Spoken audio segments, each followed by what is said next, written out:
جب اللہ پاک نے فرمایا کہ میں جانتا ہوں تم نہیں جانتے، تو اس کا یہی مطلب تھا کہ اس میں جو میرے بندے ہوں گے نا، جو فرشتوں سے بھی بہتر ہوں گے، وہ تم نہیں ان کو جانتے. جیسے وہ علامہ اقبال کا شعر بھی ہے نا کہ فرشتے سے بہتر ہے انسان بننا، مگر اس میں پڑتی ہے محنت زیادہ. اور علامہ سکھائے آدم علیہ السلام کو الاسماء نام کلہا ساری چیزوں کے. ثم پھر آرادہم انہیں پیش کیا ہم ان کو علی الملائکاتی فرشتوں کے سامنے. ملک جو ہے اس کو فرشتے کی واحد ہے، اور ملائکہ فرشتے کی جمع ہے. فقالا تو فرمایا انبئونی ان کو بتاؤ. بھی یہ نبا سے نکلی ہے، نبا نبی سے نکلا ہے، نبی کا مطلب خبر دینے والا، اور انبئونی ان کو خبر دو، ان کو بتاؤ. باسمائی نام ہاؤلائی ان ساری چیزوں کے. ان کن تم صادقین اگر تم سچے ہو. اور اللہ پاک نے آدم علیہ السلام کو سکھائے نام. اب وہ نام کیا تھے؟ وہ کائنات میں جتنی بھی چیزیں استعمال ہو چکی ہیں، جتنی ہم استعمال کر رہے ہیں، اور جتنی قیامت تک ہوں گی، وہ ساری چیزیں آدم علیہ السلام کے علوم میں شامل کی گئی. جتنی بکس اور جتنے علوم اور جو کچھ بھی سمجھ لیں، اگر سوئی سے لے کے ہاتھی تک کائنات کی جتنی بھی چیزیں ہیں نا، سمندر، دریا، پہاڑ، ان ساروں کے نام آدم علیہ السلام کو میمورائز کرا دیے گئے، حفظ کرا دیے گئے، اچھی طرح سے یاد کرا دیے گئے. اب جب آدم علیہ السلام کو یہ ساری تیاری کرا دی گئی، پھر فرشتوں کے سامنے ان کو پیش کیا گیا اور کہا گیا کہ اب ان کو ان ساری چیزوں کے نام بتاؤ اگر تم سچے ہو. فرشتوں سے پوچھا گیا کہ بتاؤ یہ جو ساری چیزیں ہیں، ان کو دکھائی گئیں کہ جن کے نام آدم علیہ السلام کو یاد کرائے گئے تھے.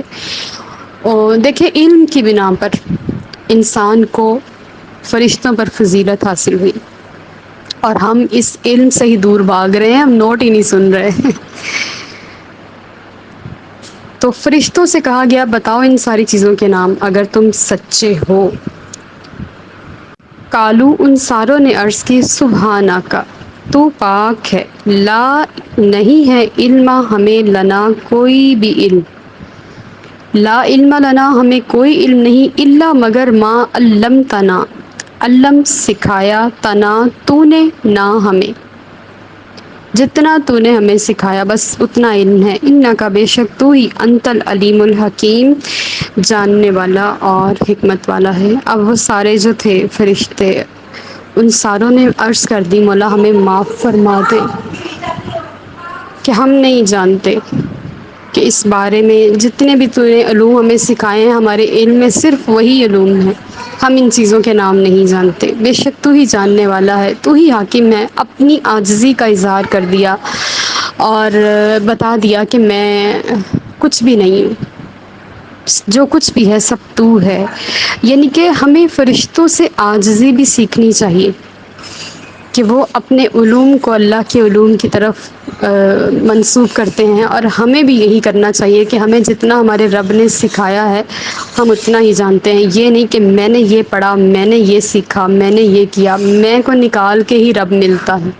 کالا فرمایا یا آدم اے آدم ام بھی ہوں ان کو بتاؤ بھی اسماءہم ان چیزوں کے نام. فلما پس جب انباءہم انہوں نے بتا دیے بھی اسماءہم ان چیزوں کے نام، کالا تو اللہ نے فرمایا علم کیا نہیں، اقل میں نے کہا تھا لکم تمہیں، انی اعلم کہ بے شک میں جانتا ہوں، غیب السماوات والارض غیب چھپی ہوئی باتیں آسمانوں اور زمین کی، وعالم اور جانتا ہوں ما تبدون جو تم ظاہر کرتے ہو، وما اور جو کن تم تکتمون تم چھپاتے ہو. قدمہ لفظ اس کا جو ہے مادہ ہے، اور تا کا مطلب تم، اور واو نون جمع کا صیغہ ہے.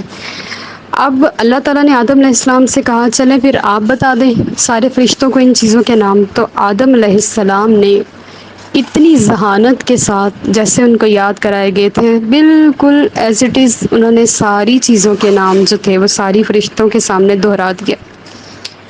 تب اللہ تعالیٰ نے فرمایا کہ میں نے نہیں کہا تھا کہ میں جانتا ہوں جو کچھ آسمانوں میں ہے اور زمین میں ہے، اور یہ بھی جانتا ہوں جو تم چھپاتے ہو اور جو ظاہر کرتے ہو. میں انسان کیوں بنا رہا ہوں یہ میں جانتا ہوں، میں اپنا خلیفہ کیوں بنا رہا ہوں یہ میں جانتا ہوں. لہٰذا تم اس میں کسی بھی قسم کا انٹرفیئر نہیں کرو، بلکہ جیسے میں چاہ رہا ہوں ویسا کرو۔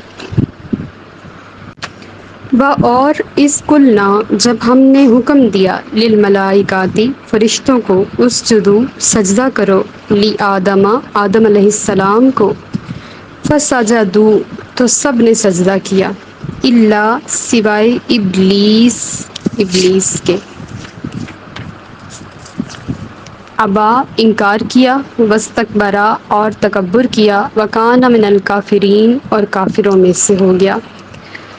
اب کیا ہوا، اللہ پاک نے جب علوم سکھا دیے اور سارے فرشتوں کے سامنے آدم علیہ السلام کو پیش کر دیا، اور آدم علیہ السلام نے سارے علوم فرشتوں کے سامنے دہرا دیے، تب اللہ پاک نے فرمایا کہ اب تم مان گئے ہو کہ میں نے ایک عظیم شخصیت پیدا کی ہے؟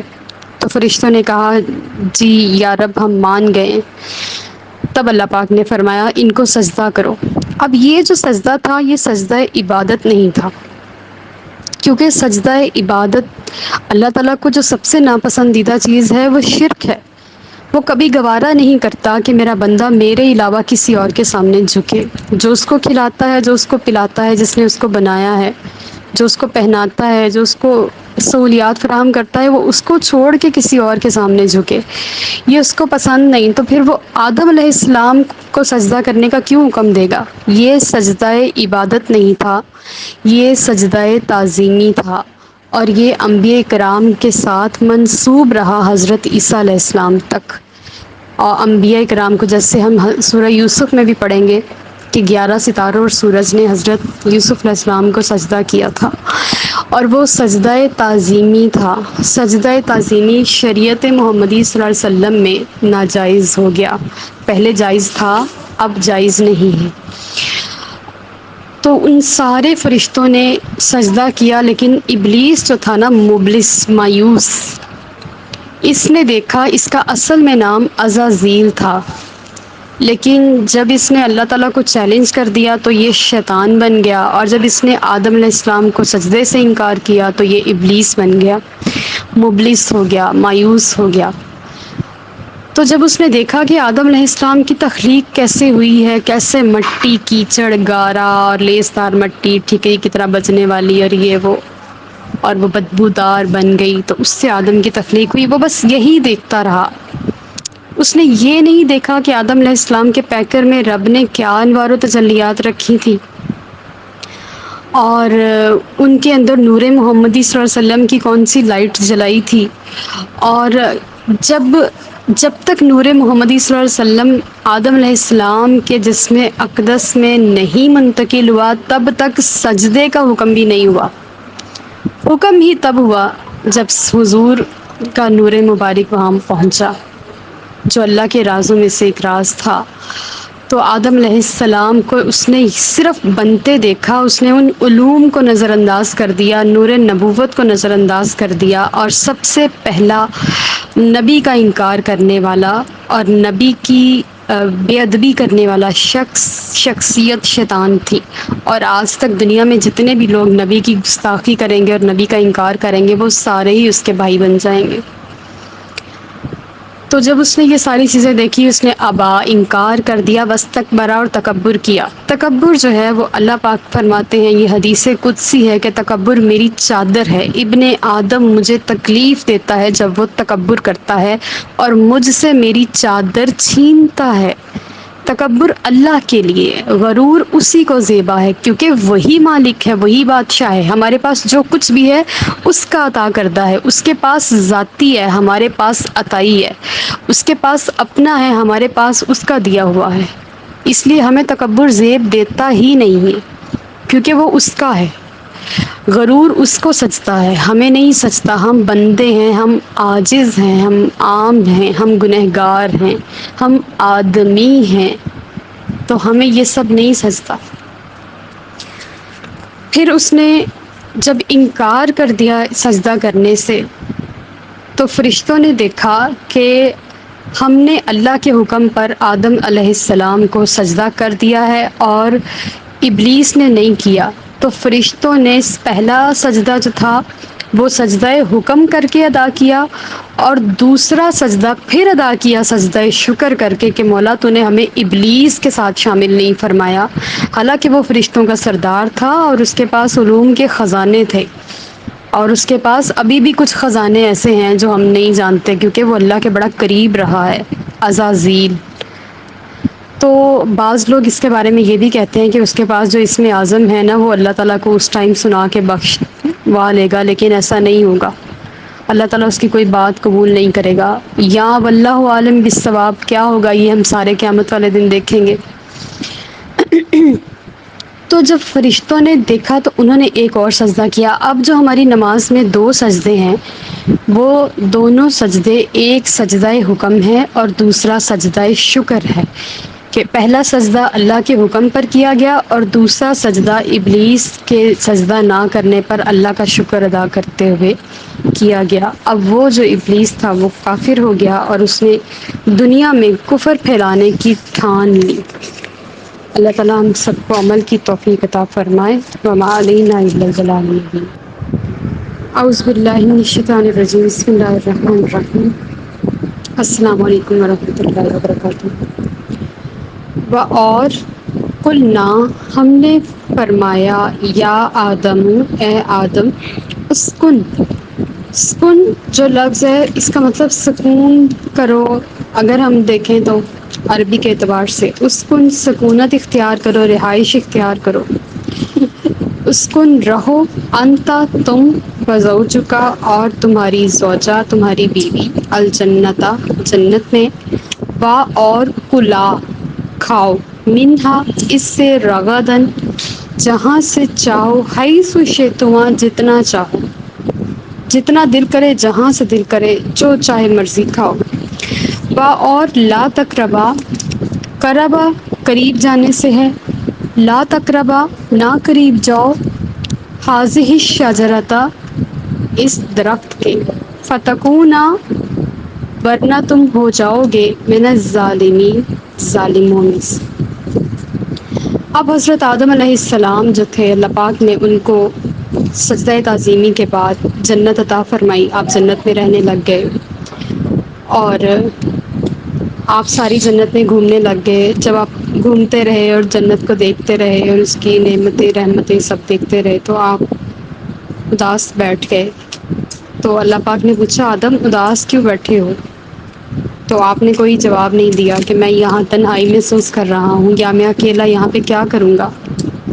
تو حضرت آدم علیہ السلام سو رہے تھے، تو جب آپ سو کر اٹھے تو آپ کے پاس ایک آپ ہی کے جیسی، یعنی کہ صورت رکھنے والی، کچھ اعضاء سے مختلف ایک مخلوق بیٹھی تھی، اور آپ کو اس کی طرف دیکھ کر بہت زیادہ وہ ہو رہی تھی، یعنی کہ تسلی، سکون، اطمینان کہ اب میں یہاں اکیلا نہیں ہوں، اب میرے ساتھ ایک ہمزاد میرے جیسی ہی ہے۔ تو آپ کی جنت میں ہی شادی ہوئی، اور آپ کا حق مہر جو تھا وہ نبی کریم صلی اللہ علیہ وسلم پر 10 یا 20 بار درود پاک تھا۔ اور اب جب آپ کا جوڑا بن گیا تو آپ، اللہ پاک نے حکم دیا کہ اے آدم، آپ اور آپ کی بیوی جنت میں رہو۔ کلا کا لفظ جو ہے یہ دو کے معنی میں آتا ہے، یعنی کہ دو لوگ۔ ہماری اردو زبان میں دو یا دو سے زیادہ کی جو چیزیں ہوتی ہیں وہ جمع کی ہوتی ہیں، لیکن عربی زبان میں ایک واحد ہوتا ہے، ایک تثنیہ ہوتا ہے یعنی کہ دو، اور پھر جمع ہوتا ہے، یعنی کہ 3 سے عربی زبان میں جمع کا عدد سٹارٹ ہوتا ہے، لیکن اردو اور انگلش وغیرہ میں اور باقی ساری زبانوں میں جمع کا عدد جو ہے وہ 2 سے ہی سٹارٹ ہو جاتا ہے۔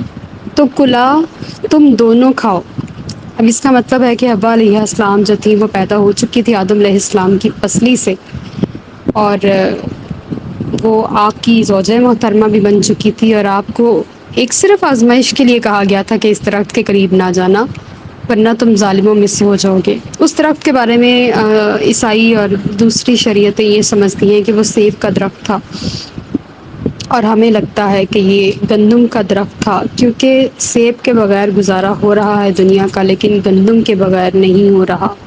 کسی بھی فارم میں دیکھ لیں، دنیا کے ہر ملک میں چلے جائیں، جب تک اناج نہیں کھائیں گے تب تک پیٹ نہیں بھرے گا۔ وہ لوگ برگر وغیرہ کھا لیتے ہیں یا شوارما یا پیٹا بریڈ یا اس طرح کی چیزیں کھائیں گے، لیکن روٹی، اس کو جس چیز سے روٹی بنتی ہے وہ ضرور کھائیں گے۔ پاکستان میں بھی ہمارے ٹرینڈ ہے کہ روٹی کے بغیر چارہ نہیں ہے، اور اسی کی خاطر انسان دوڑ دھوپ کرتا ہے، 2 وقت کی روٹی پیٹ بھرنے کے لیے اور بس اپنی گاڑی چلانے کے لیے۔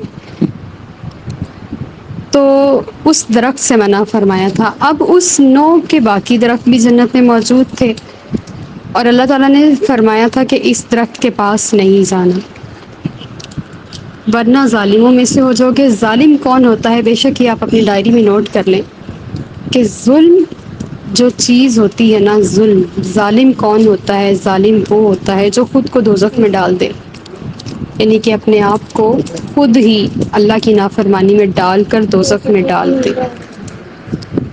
تو اس لیے ہم دعا بھی تو یہی کرتے ہیں نا، ربنا ظلمنا انفسنا، یا اللہ ہم نے اپنی جانوں پہ ظلم کیا، یعنی کہ خود کو دوزخ کا حقدار بنایا، تو تو ہمیں معاف فرما دے۔